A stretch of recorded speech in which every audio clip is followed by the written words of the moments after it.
안녕하세요. 네, 저는 서울대본병원에서 무릎과 고관절을 담당하고 있는 김강백 원장이라고 합니다.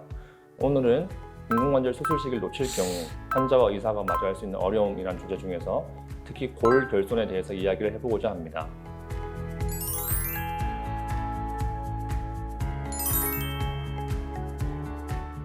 훌륭한 인공관절 수술을 하기 위해서는 최소한의 절개, 그리고 적절한 골절제, 그리고 정확한 틈을 맞춰서 정확한 고정을 통하고 재활을 잘 해서 최선의 결과를 내게 되는데요. 첫 번째 케이스입니다. 환자분의 다리 모양을 보시면 다리가 약간 벌어져 있는 오다리 변형이 보이시고요. 뼈와 뼈가 틈이 아예 닿아 있는 4개의 관절염 형태를 보이고 있습니다. 환자분의 엑스를 조금 더 확대를 해보면 이렇게 무릎 뼈와 뼈가 닿기만 한 게 아니고 밑에 뼈가 위에 뼈에 갈려져서 뼈가 다 녹아있는 양상을 보이고 있습니다. 옆에서 보셨을 때도 위에 이렇게 동그란 뼈 모양에 따라서 밑에 있는 뼈가 그 모양대로 갈려서 이렇게 움푹 패여 있는 이러한 것들을 골의 결손이라고 하는데요. 이러한 경우에는 수술 방법이 조금 더 복잡해지게 됩니다. 그래서 보시면 이게 수술 전후 사진인데요. 언뜻 봐도 이게 단순한 인공관절이 아니고 뭔가 굉장히 두꺼운 블록이 들어가 있고 두꺼운 쇠막대가 들어가 있는 것을 볼 수가 있습니다. 이런 식으로 적절한 수술은 가능하지만 수술의 범위 자체가 일반적인 경우보다는 훨씬 더 어렵고 크게 됩니다. 다리 모양도 약간의 오다리가 있는 것을 정확하게 일자로 맞추기는 했습니다. 하지만 마찬가지로 수술 범위 자체가 통상적인 경우보다는 크다라는 것을 알 수가 있고요. 두 번째 케이스입니다.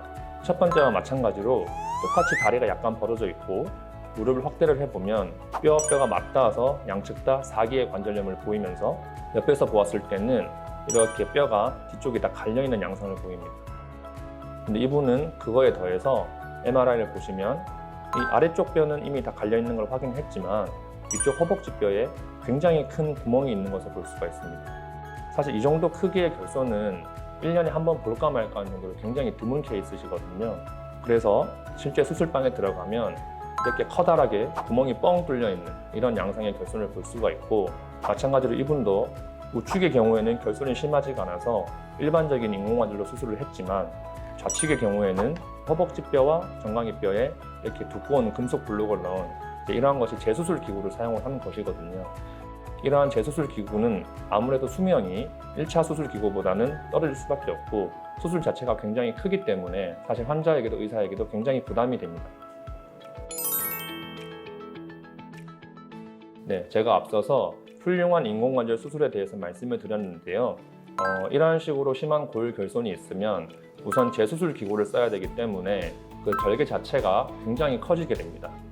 그리고 한쪽이 아예 뼈가 없기 때문에 적절한 골절제를 할 기준 자체가 없어지므로 정확한 다리 정렬을 확보하는 것이 굉장히 많은 경험이 필요로 하게 되고요.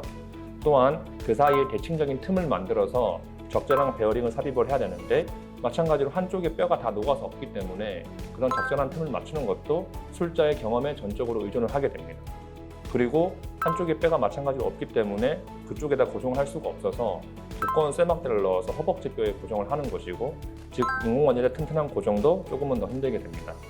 이러한 여러 가지 이유들 때문에 경험이 아무리 많은 술자여도 단순한 인공관절에 비해서 이렇게 심한 골결손이 있을 경우에는 그 수술의 결과가 떨어질 수밖에 없게 됩니다.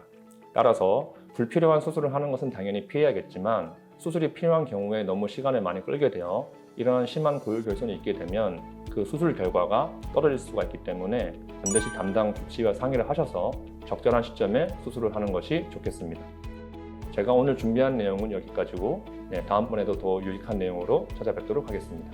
감사합니다.